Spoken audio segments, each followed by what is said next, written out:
Hi hello నమస్తే, welcome to spot news. ఈరోజు మా స్టూడియోలో సీనియర్ జర్నలిస్ట్ మహేష్ గారు ఉన్నారు. హాయ్ సార్, నమస్తే. నమస్తే. సీఎం చంద్రబాబు నాయుడు గారు ఉప ప్రధాని అవుతున్నారు అడిగితే జగన్మోహన్ రెడ్డి గారు కొంచెం ఫన్నీగా సమాధానం చెప్పారు. దాని గురించి మీరేం చెప్తారు? ఎవరు చెప్పారు స్వామి అని అడిగాడు.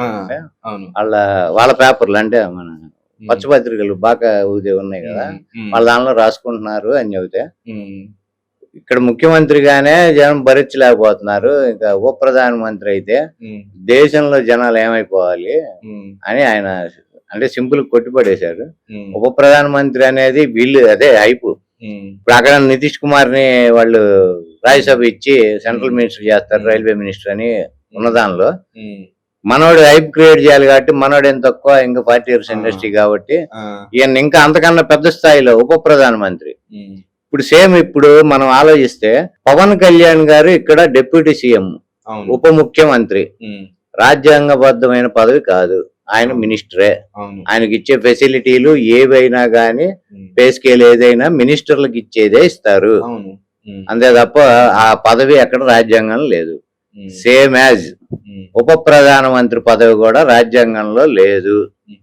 అది సృష్టించుకున్నది అంటారా? అంటే ఎవడో కళ్ళు తుడవటానికి ఇచ్చే పదవే, 6వ వేలు లాంటిది. ఉన్నా ఉపయోగం లేదు, లేకపోయినా అంతకన్నా మనశ్శాంతి లేదు. ప్రధాని లేకపోతే ఏం చేయాలి? లేదంటే ఒక ముఖ్యమంత్రి ఉప ప్రధాని మంత్రి అసలు పదవే లేదు. ఈయనకి ఉప ప్రధానమంత్రి హోదా ఇచ్చినా ఈయన ఏదో పోర్ట్ఫోలియో ఇస్తారు దానికి, ఆ మంత్రిగానే కేబినెట్ లో చలామణి అవుతాడు. కానీ స్వేరింగ్ చేసేప్పుడు కూడా మీరు ఇప్పుడు మనం ఒకటి చరిత్రలోకి వెళ్దాం. 1989లో విపి సింగ్ గారు ప్రధానమంత్రి అయ్యాడు. అది కూడా ఇప్పుడు ఇట్లానే కూటమి 89లో. అప్పుడు దేవిలాల్ గారిని డిప్యూటీ ప్రైమ్ మినిస్టర్ గా అనౌన్స్ చేసి ఉప ప్రధానమంత్రిగా పదవి ప్రమాణ స్వీకారం చేయటానికి ఆయన వచ్చి ఉప ప్రధానిగా ప్రమాణ స్వీకారం చేస్తున్నాను అని చెబితే అప్పుడున్న రాష్ట్రపతి వెంకటరామన్ గారు అది చల్లదు, అట్లా ప్రమాణ స్వీకారం చేయకూడదు, ఎందుకంటే ఉప ప్రధానమంత్రి పదవి రాజ్యాంగం లేదు కాబట్టి అట్లా చెయ్యొద్దు అని చెప్పి మామూలుగా ఆయనకి ఏ పోర్ట్ఫోలియో ఇచ్చారో ఆ మినిస్టర్ గానే ఆయన చేయించాడు. ఈ ఉప ప్రధాని అనే పదవి ఎక్కడ లేదు కాబట్టి అట్లా చెయ్యొద్దు అని చెప్పి ఆపేశాడు ఆయన. అప్పుడు నేషనల్ ఫ్రంట్ అని చెప్పి ఉన్న ఆ గవర్నమెంట్ అది. దానిలో భాగంగా టీడీపీ కూడా ఉంది అక్కడ. ఎన్టీ రామారావు గారు కూడా ఆ సభలో ఉన్నాడు, ఆ ప్రమాణ స్వీకారం సభలో ఉన్న టైంలో దేవిలాలు చేస్తే అప్పుడున్న రాష్ట్రపతి ఆపాడు ఆయన. దీని మీద మళ్ళీ కోర్టుకు వెళ్ళారు. అప్పుడున్న ఎవరంటే సౌలి సౌరభ్జీ, ఆయన కోర్టులో వాదించాడు, ఇట్లా ప్రమాణ స్వీకారం రాజ్యాంగంలో అయితే లేదు, ప్రమాణ స్వీకారం చెల్లుతుందట అని కోర్టు కూడా చెప్పింది. 15 మంది ఏకంగ్రీవంగా సర్దార్ వల్లభాయ్ పటేల్ గారి పేరు ప్రతిపాదిస్తే మహాత్మా గాంధీ గారు, నెహ్రూ గారికి వచ్చింది ఒక్క ఓటు. మహాత్మా గాంధీ గారు ఈయన్ని పటేల్ గారిని ఒప్పించి నా చాయిస్ నెహ్రూ అని చెప్పి ఆయన ప్రధానమంత్రిని చేశారు. కానీ ఈయనకి అన్యాయం జరిగింది అంటారు, లేదా అక్కడ ఉన్న మిగతా వాళ్ళు 15 మంది ఎవరైతే ఈయన్ని ప్రతిపాదించారో వాళ్ళను కూడా తృప్తిపరచాలి కాబట్టి ఈయనకి ఉప ప్రధాని అని రాజ్యాంగం లేని పదవి ఒకటి ఇచ్చి ఆయన్ని ఉప ప్రధానికి పెట్టారు. ఆయన హైయెస్ట్ గా ఇప్పటి వరకు భారతదేశ చరిత్రలో 3 సంవత్సరాల పైన 3 సంవత్సరాల 4 months ఏమో ఆయన ఉప ప్రధానిగా చేశారు. దాని తర్వాత అంతకాలం ఎవరు చేయలే. మళ్ళీ తర్వాత అద్వానీ గారు చేశారు 2004 దాకా. అది తక్కువ కాలం ఆయన చేసి, ఇంతకాలం చేయలేదు. కానీ వీళ్ళిద్దరు చేశారు. 5 సంవత్సరాలు ఎవరు కంప్లీట్ చేయలేదు అంటున్నారు. కంప్లీట్ చేయలేదు ఇంతవరకు అయితే ఎవరు కంప్లీట్ చేయరు ఉప ప్రధానిగా. సరే ఇప్పుడు ఒకవేళ ఈయనకి ఇచ్చినా గానీ ఇంకా ఈ టర్మ్ కూడా 3 ఏళ్ళు గట్టిగా అంతే కదా. కాబట్టి ఆ రికార్డు అయితే బ్రేక్ చేసి అంటే మళ్ళీ అదో రికార్డు ఉంది నాకు అంటాడు. మళ్ళీ పచ్చపత్రికలన్నీ బాగా పట్టుకొని బయలుదేరుతాయి, మావాడు రికార్డు బ్రేక్ చేశాడని అదని ఇదని మాట్లాడతాయి. అందుకని ఆ అవకాశం కూడా లేదు. కానీ అసలు ముందు ఉప ప్రధాని పదవే రాజ్యాంగం లేదు. ఇక్కడ పవన్ కళ్యాణ్ ఎంతో ఒక మాటేనండి, రేపు ఈయన ఒకవేళ ఆ పదవి ఇచ్చిన ఈయనకి ఇక్కడ పవన్ కళ్యాణ్ ఎట్లా ఆటలు అట్టుపనిలాగా ఉన్నాడు, అక్కడ దేశ రాజకీయాల్లో ఈయన కూడా ఆటలు అట్టుపనిలానే ఉంటాడు. అంతే తప్ప ఎటువంటి ప్రత్యేక అధికారాలు ఈయనకి ప్రోటోకాల్ ఏమీ ఉండవు, ప్రోటోకాల్ కూడా ఉండదు. ఈ మధ్య సోషల్ మీడియాలో సర్క్యులేట్ అయింది డిప్యూటీ ప్రధానమంత్రి ఏదైతే ఉందో దాన్ని విమర్శిస్తూ ఈ మధ్య ఇంకోటి సర్క్యులేట్ అవుతుంది. ఈ మధ్య మళ్ళీ ఒక 2 రోజుల క్రితం. సో పవన్ కళ్యాణ్ దీన్ని అంటే లోకేష్ సీఎం గా పవన్ కళ్యాణ్ ఒప్పుకోలేదు, చంద్రబాబుని ఎడ కూర్చో నువ్వు ఉమ్. అన్నట్టు జరుగుతుంది. దీని గురించి మీరేం చెప్తారు అసలు? లోకేష్ ని సీఎం చేయడానికి పవన్ కళ్యాణ్ ఎట్టి ఆ. పరిస్థితి ఒప్పుకోడండి, ఉమ్, ఖచ్చితంగా ఒప్పుకోడు. ఉమ్, ఎందుకంటే ఈయన రాజకీయ దురంధరుడు, ఆ, లోకేష్ కి మీద సీనియర్. అవును. ఉమ్, మరి ఆయన సీఎం అయితే ఈయన డిప్యూటీ సీఎం గా ఎట్టుంటాడు? ఉమ్, ఆయన కింద నేను పని చేయాలి. ఉమ్, అసలే ఎందుకంటే అది ఉపయోగం లేని పదవి, ఉమ్, చెప్పుకోవడానికే డిప్యూటీ అవును. సీఎం, అవును. దానికి ఏ అధికారాలు లేవు. ఉమ్, మళ్ళీ అది కూడా డైరెక్ట్ అధికారం తీసుకెళ్లి లోకేష్ జూనియర్ ఇచ్చి ఉమ్, ఈయన ఆయన కింద పని చేయాలంటే, ఉమ్, కేబినెట్ మీటింగ్ జరిగింది అనుకోండి, ఉమ్, సీఎం ఎక్కడ కూర్చుంటాడు? ఉమ్, రేపు లోకేష్ అటు కూర్చుంటాడు, ఉమ్, ఆయన పక్కన వీళ్ళందరూ ఈ పక్కన కూర్చోవాలి ఇట్లా, అవును. పవన్ కళ్యాణ్ తో సహా. ఉమ్, మరి ఎంత అవమానం, అసలు జన సైనికులకి ఎంత అవమానం. ఆ. పాపం అన్ని భరించారు అవమానాలన్నీ. ఇదంతా కూడా ఒక కాదండి. కాపు నేస్తలకు లాభ నాశం కాదు. ఆ. ఇప్పుడు వాళ్ళు పాపం జన సైనికుల పరిస్థితి చూడండి. అవును. నియోజకవర్గాల్లో ఉమ్. పిచ్చి తన్నులు తింటున్నారు, ఉమ్, పాపం ఆ. టీడీపీ వాళ్ళు తంతున్నారు. ఉమ్, తర్వాత పథకాలేమి వాళ్ళకేమి ఆ, అందట్లా, ఆ, పదవులు అందట్లా, ఏది నామినేటెడ్ పోస్టులు. ఆ, మీకు రీసెంట్ గా చూస్తే బొలిశెట్టి సత్య అని ఆయన ఆ, అక్కడ వాళ్ళ కాన్స్టిట్యున్సీలో ఉన్న ఒక ఉమ్, గుడికి కమిటీ వేస్తారు కదా, ఉమ్, పాలక మండలి సభ్యులు. ఆ, దానిలోనే జనసేనకి మేము ప్రతిపాదించి ఒక ఇద్దరు పేర్లు చెబితే అదే వేయలేదు కాబట్టి రాజీనామా చేసాడు ఆయన. ఆ, వాళ్ళ పరిస్థితి అట్టుంది కాన్స్టిట్యున్సీలో. ఉమ్, తర్వాత పాపం ఈయన ఏ జెండా మోయమంటే ఆ జెండా భుజాలు నొప్పి ఉమ్, పుట్టి ఈడ వాతలు పడేటట్టు పాపం అన్ని రకాల జెండాలు మోసారు. ఉమ్, ఇన్ని అవమానాలు భరించి తన్నులు తింటూ పవర్లోకి వచ్చినా సరే ఉపయోగం లేకుండా వాళ్ళకి ఏ పనులు అవ్వట్లా, ఉమ్, అవమానాలు ఇవి గాక ఉమ్, ఇప్పుడు కొత్తగా మళ్ళీ లోకేష్ వచ్చి కూర్చొని ఈయన పోయి ఆయన కింద పక్కన ఎక్కడ కుర్చీలో మిగతా మంత్రులతో పాటు కూర్చోవాలంటే దీనికన్నా ఆత్మహత్య ఇంకోటి ఉండదు ఉమ్, జన సైనికులకి. ఉమ్, పాపం వాళ్ళు తీవ్రమైన అవమానమే కదా. ఉమ్, మరి వాళ్ళు ఎట్ట ఒప్పుకుంటారు? అదేలేండి. వాళ్ళైనా పవన్ కళ్యాణ్ ఆఫీసో ఇంటి దగ్గర ధర్నాలు చేస్తారు ఉమ్, ఖచ్చితంగా. ఈయనేదో ప్రలోభాలకు వాటికో వీటికో లొంగి ఒకవేళ ఈయన ఒప్పుకున్నా ఉమ్, వాళ్ళకైతే ఏ ప్రయోజనం కలగదుగా సైనికులకి, అంతేగా. కాబట్టి వాళ్ళు ఒప్పుకోరు. ఉమ్, వాళ్ళకి ఒకవేళ ఏమైనా ప్రయోజనం ఇస్తామంటే వేరు కానీ ఉమ్, వాళ్ళు ఒప్పుకోరు. ఉమ్, ఇంకొకటి, వీటన్నిటికి ముందు మోడీయో అమిత్ షానో ఒప్పుకోవాలి. ఉమ్, వాళ్ళిద్దరు ఒప్పుకోకపోతే అసలు పని జరగదు ఇక్కడ. ఉమ్, పవన్ కళ్యాణ్ కూడా కామ కూర్చో నువ్వు అని చెప్తారు వాళ్ళు. ఉమ్, ఈయన కూడా ఫైనల్ గా లేదని చెబితే అది ఈయన తీరాల్సిందే పవన్ కళ్యాణ్. ఉమ్, చంద్రబాబు నాయుడు మాట కూడా వినకుండా వాళ్ళు చెప్పిందే ఒబే చేస్తాడు ఈయన. ఉమ్, కాబట్టి ఇన్ని పరిస్థితుల మధ్యలో లోకేష్ ముఖ్యమంత్రి ఏది లేదు, ఈయన ఉప ప్రధాని ఏది అంతకన్నా లేదు. ఉమ్, అక్కడ సీఎం ని మార్చింది ఎందుకంటే నితీష్ కుమార్ ని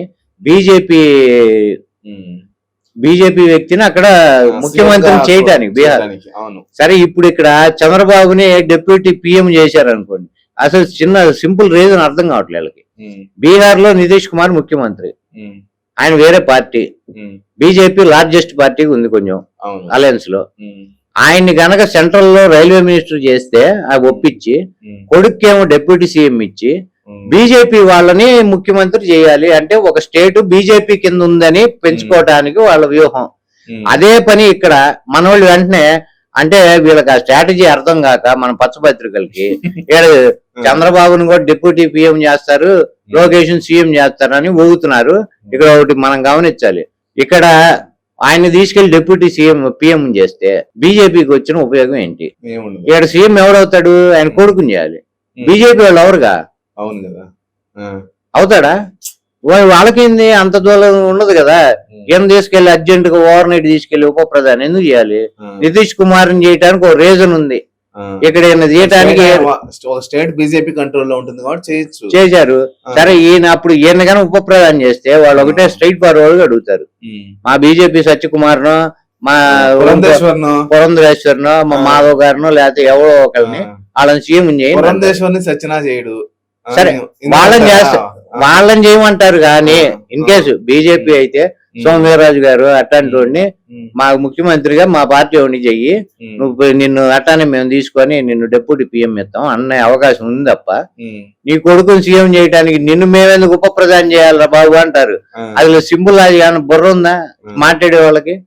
ఈ పచ్చపత్రికలు ఎలివేషన్లు కాకపోతే ఈయన అనుభవం అంతా ఈయన రాష్ట్రంలోనే.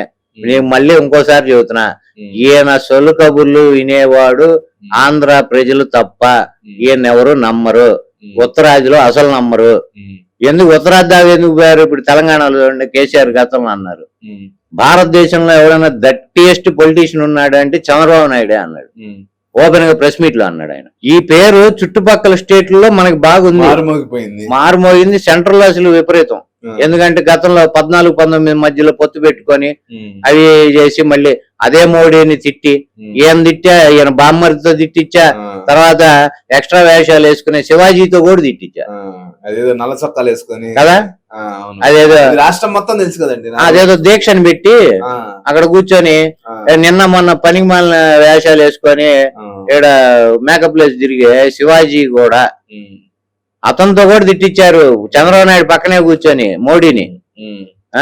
ఇక బాలకృష్ణ గారు అయితే మామూలుగా కాదు, వచ్చిరాని హిందీతో, ఇంగ్లీష్ తో, తెలుగుతో 3 భాషల్లో తిట్టాడు, ఏ భాష సరిగ్గా మాట్లాడకుండా. ఇన్ని రకాల వేషాలు ఎత్తి వాళ్ళు ఆ మాత్రం కూడా గమనించకుండా ఉంటారా? ఇవన్నీ ఓవర్ నైట్ తీసుకెళ్లి ఎందుకు డిప్యూటీ ప్రైమ్ మినిస్టర్ చేస్తారు? వాళ్ళకు ఉపయోగం ఉంటే తప్ప ఖచ్చితంగా జరగదు. ఎందుకంటే మీకు గుజరాత్ లాబింగ్ ఎట్లా ఉంటుంది? గుజరాత్ అంతా పక్కా వ్యాపారమే, అందరికి తెలిసిన విషయమే. నీకు ఒకటి ఇచ్చానంటే నాకేంది అంతే. ఎక్కడైనా ఈ పొత్తులు వీటిల్లో గాని ఎక్కడైనా బీజేపీ మోడీ గాని అమిత్ షా వాళ్ళిద్దరు ఎంటర్ అయ్యారు అంటే వాళ్ళకేం కావాల్సిందో తీసుకుంటారు, నీకేం కావాలో ఇస్తారు. లేదు అంటే అక్కడతో కట్టు. ఇంకా నీకు అల్లేం చేయకపోయినా నీ దగ్గర నుంచి ఏం లాగుదామని చూస్తారు తప్ప ప్రయోజనం వాళ్ళ ప్రభుత్వానికి సపోర్టో ఇంకోటో అటువంటివి. ప్రయోజనం అంటే డబ్బు పరంగాని కాదు, అలాంటివి ఏమన్నా చేస్తారు తప్ప ఈయనకి కొడుకు సీఎం అవడానికి ఏందెందుకు డిప్యూటీ పీఎం చేస్తారు? మిగతా పార్టీలో లీడర్లు లేరా? గొప్ప గొప్ప నాయకులు లేరా? బీజేపీలో అనుభవజ్ఞులు లేరా? సీనియర్ మంత్రులు లేరా? మిగతా పార్టీ వాళ్ళు లేరా? ఇప్పుడు నితీష్ కుమార్నే చేయాలి, చేస్తే నిజం చెప్పాలంటే. ఎందుకంటే ఇనానిమస్ గా 20 ఏళ్ళు ఆయన వరుస కంటిన్యూస్ గా గెలుస్తూ ముఖ్యమంత్రిగా ఉన్నాడు బీహార్ కి. చేస్తే ఆయన్ని చేస్తారు. నిన్న మొన్న పొత్తు పెట్టుకొని వాళ్ళని తిట్టి బయటకు వచ్చి మళ్ళీ ఒంటరికి పోయి 23 సీట్లు తెచ్చుకొని 2 పార్లమెంట్లు తెచ్చుకొని మళ్ళీ ఇప్పుడు ఏదో పొత్తు పెట్టుకొని తర్వాత సరే ఈవీఎంలు హ్యాకింగ్ మేనేజ్మెంట్ ఇవన్నీ మాట్లాడుతున్నారు, అవి పక్కన పెడదాం మనం, అవి మనం అనట్లేదు. కానీ మనం అట్లా పవర్ లోకి వచ్చి ఇట్లాంటి వాడిని ఎందుకు నమ్ముతారు? వాళ్ళు ఆయనకి ఎందుకు పదవి ఇస్తారు? పవన్ కళ్యాణ్కి ఇస్తారా ముఖ్యమంత్రి అంటే అది కూడా కాదు కదా. లోకేష్ కి, లోకేష్ మీద వాళ్ళకేం అభిప్రాయం ఉంటుంది? అనుభవజ్ఞుడనే, ఇంతకన్నా సీనియర్ లేడా? లేకపోతే ఇంతకన్నా పరిపాలన దక్షుడు లేడా?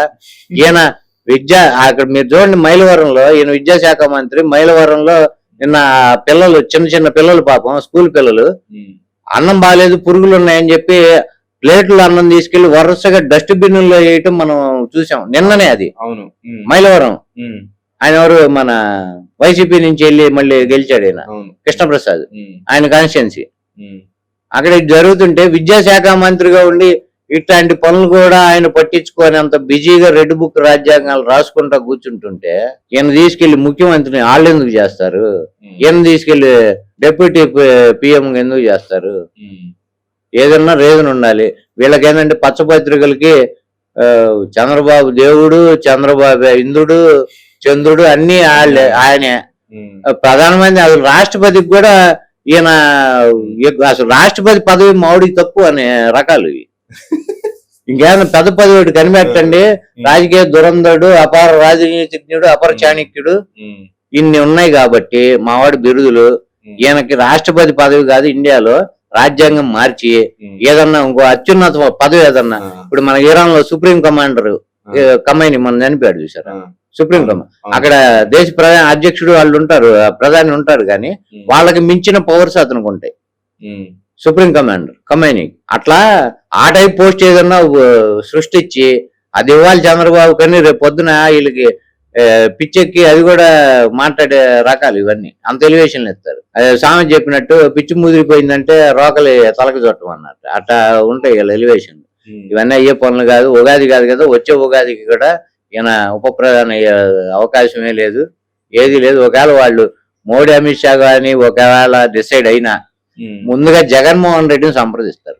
ఎందుకనంటారు? ఎందుకంటే జగన్మోహన్ రెడ్డితో మంచి లైజనింగ్ ఉంది వాళ్ళకి ఖచ్చితంగా.